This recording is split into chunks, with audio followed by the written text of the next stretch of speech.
నెల్లూరు సమీపంలో జాతీయ రహదారిపై ప్రమాదం జరిగింది. నెల్లూరు నుంచి తిరుపతి వైపు వెళుతున్న ఒక కారును వెనక నుంచి మిలిటరీ వాహనాలు ఢీకొట్టాయి.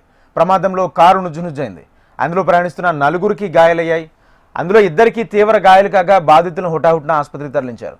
కారును ఢీకొట్టిన తర్వాత 50 మీటర్ల వరకు మిలిటరీ లారీ నెట్టుకు వెళ్ళింది. ఆపై డివైడర్ను ఢీకొట్టి ఆగిపోయింది. మిలిటరీ వాహనం డ్రైవర్ నిద్రమత్తులో ఉన్నందునే ప్రమాదం జరిగిందని బాధితులు ఆరోపించారు. ఇక ప్రమాదంలో జాతీయ రహదారిపై రాకపోకలు స్తంభించాయి.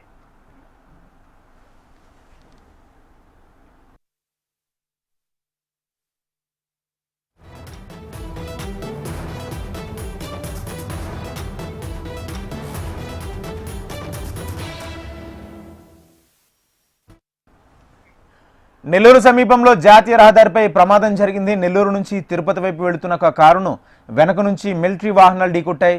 ప్రమాదంలో కారు నుజ్జునుజ్జైంది. అందులో ప్రయాణిస్తున్న నలుగురికి తీవ్ర గాయాలయ్యాయి. అందులో ఇద్దరికి తీవ్ర గాయాలు కాగా బాధితుల్ని హుటాహుటిన ఆసుపత్రికి తరలించారు. ఇక కారును ఢీకొట్టిన తర్వాత 50 మీటర్ల వరకు మిలిటరీ లారీ నెట్టుకు వెళ్ళింది. ఆపై డివైడర్ను ఢీకొట్టి ఆగిపోయింది. మిలిటరీ వాహనం డ్రైవర్ నిద్రమత్తులో ఉన్నందునే ప్రమాదం జరిగిందని బాధితులు ఆరోపించారు.